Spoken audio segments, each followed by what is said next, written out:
Hey there, welcome back to the deep dive.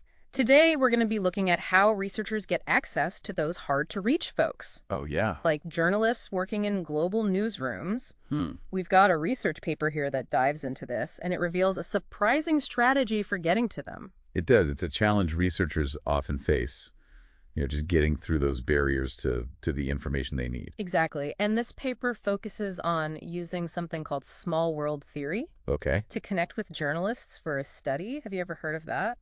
Yeah, small world theory, that's the 6 degrees of separation thing, right? Yeah, that's the one. Yeah, absolutely. The idea that any two people in the world can be connected through a chain of, on average, just 6 other people.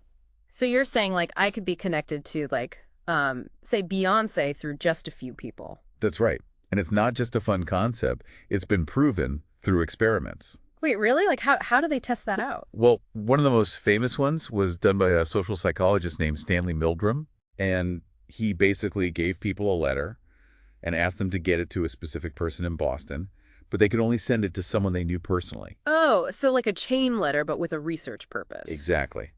And the results were pretty remarkable. On average, it only took about 5 or 6 people for the letter to reach the target. Wow. It really highlights how interconnected we all are, Yeah. even if we don't realize it. So wild. Yes. So how did these researchers in this paper actually use this small world idea to connect with journalists? Well, they were interested in studying how journalists in Kuala Lumpur were using social media in their work. Makes sense. Think about it. Journalism is a fast-paced, constantly evolving field, and social media plays a huge role these days. Yeah, for sure. So did they just start messaging random journalists on Twitter or something? Not quite. They took a more strategic approach using small world sampling. Okay. They identified a starter. That's the term they use for the first person in the chain. Got it. Someone who had connections to the journalist they wanted to reach. So they found their in, but how did they actually build that chain of connections? It all started with a simple phone call. Yeah. They found the contact information for Burnham's correspondent in Australia and reached out to him. Okay.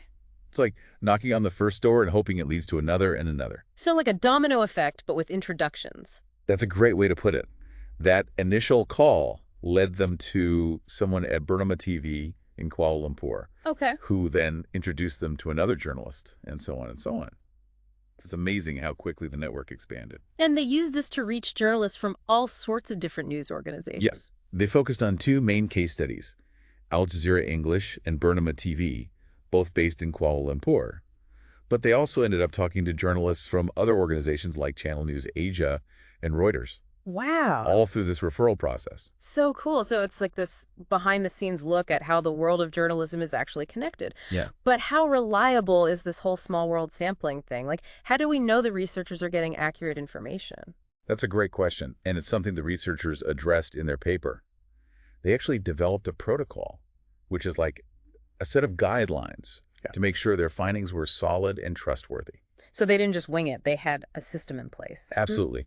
Their protocol emphasizes transparency and clear communication. Okay. It starts with identifying that starter contact, the one who has connections to the journalist they're trying to reach. Mm-hmm. Then they make sure everyone in the referral chain understands exactly who they're looking for.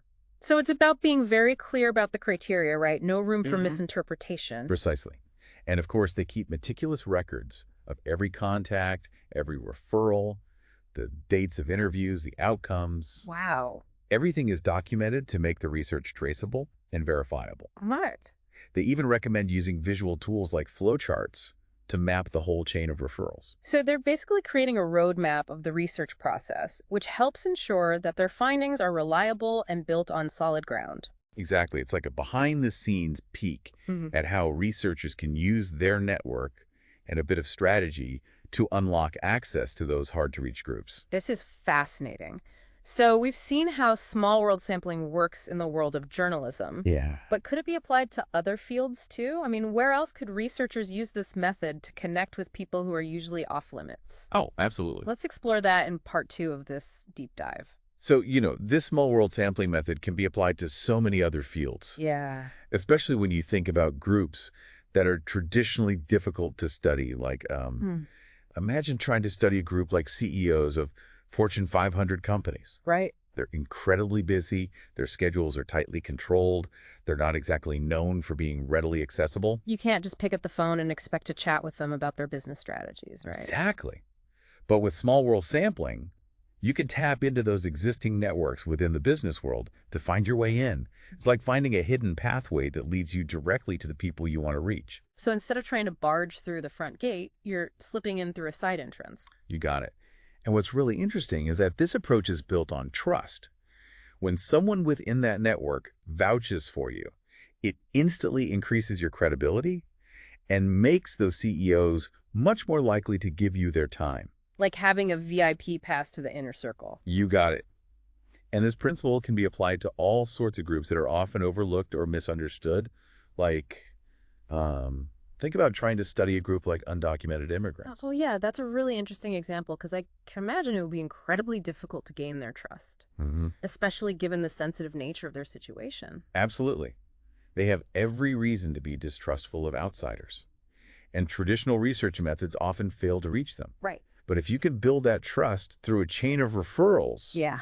you're much more likely to get honest and insightful information from people who are often marginalized and misrepresented in mainstream research. So it's not just about extracting data, it's about building bridges and creating a space for their voices to be heard. Precisely. Hmm. And allows us to tap into a much richer and more diverse pool of knowledge and experiences. This makes me think about all the potential blind spots we have in our understanding of the world. If we're only accessing information through traditional methods, we're missing out on entire perspectives and narratives. Absolutely. Small world sampling helps us break out of those echo chambers and gain a more holistic view of how the world works. It's really making me rethink the way I view connections. They're not just about networking or social climbing, they're about understanding the human experience and all its complexity. Exactly. And the more we understand those connections, the better equipped we'll be to address complex social issues and create a more just and equitable world. That's a powerful thought. You mentioned earlier that this method could potentially be used to study something like criminal networks. Right. Could you elaborate on that a bit more? It's a fascinating area, albeit a very complex and potentially dangerous one. Mm-hmm. Imagine trying to infiltrate a drug cartel or a human trafficking ring. Oh, wow. Yeah, that sounds like something out of a movie. It would be incredibly difficult and risky. Absolutely. These are incredibly secretive organizations with a lot at stake. Hmm. Traditional research methods wouldn't exactly work in those situations. Yeah, you can't exactly send out a survey or conduct a focus group, right? Exactly. But if you could somehow identify a starter node within the network, someone who's willing to talk, Yeah. you could potentially unravel the entire structure through a chain of referrals. Mm-hmm. Of course, this would have to be done with extreme caution and with the utmost respect for the safety and well-being of all involved. Right. It would require a delicate balance of gaining trust while also protecting yourself and the participants. Precisely. But the potential insights could be invaluable. It could help law enforcement agencies disrupt these networks and bring criminals to justice. It could also provide researchers with a deeper understanding of how these networks operate, Yeah. which could lead to more effective prevention and intervention strategies. So it's like a real-life puzzle piecing together those connections to uncover the bigger picture. In a way, yes. But it's important to remember that small world sampling isn't just about uncovering secrets. It's about understanding the dynamics of human behavior, both good and bad. Right. It's a tool for understanding our world in all its complexities and contradictions. Exactly. And in the next part of our deep dive, we'll explore some of the broader implications of this method. We'll discuss how it challenges traditional research paradigms and how it might shape the future of knowledge acquisition and understanding. Sounds good. I can't wait to hear more about that. This has been an incredibly insightful conversation, and I'm looking forward to delving even deeper into the world of small world sampling in the next part of this deep dive. Welcome back to the deep dive. We've been talking about this idea of small world sampling, and it's really got me thinking about all the things we can learn by looking closer at these connections in the world. It really is a fascinating area. And as we explore it further, we should talk a bit about the ethics of small world sampling. Right, because it's not just about getting the information, it's also about respecting the people we're learning about. Exactly. One of the big ethical considerations is informed consent. Yeah. When you're using a chain of referrals, you're not always talking to every participant directly. Yeah, it's like that ripple effect you were talking about before. Right, so you need to make sure that the first person in the chain explains the research clearly to their referrals. Mm. and that those referrals do the same for their contacts. Transparency is so important. So it's like a game of telephone. You got to make sure the message doesn't get messed up along the way. Yeah, exactly. Hmm. And what about confidentiality? Oh, that's a good point, especially when you're dealing with sensitive topics. We need to protect the identities of your participants, Right.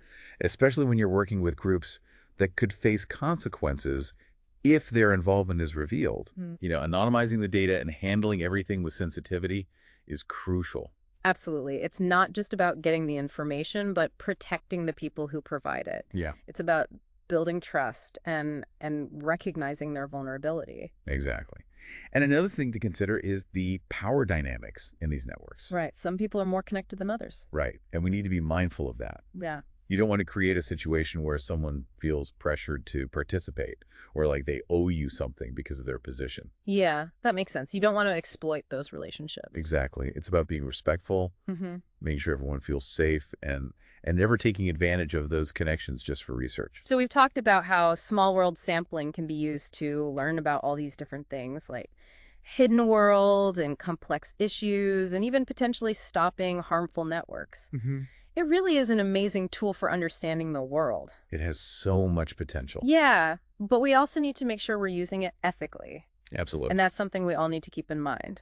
Every connection we make has the potential to unlock something new, and it's our responsibility to make sure we do it with integrity. And respect for everyone involved. Exactly. Thanks for joining us on the Deep Dive. We hope this has given you a new way to look at the connections that shape our world. And until next time, keep exploring.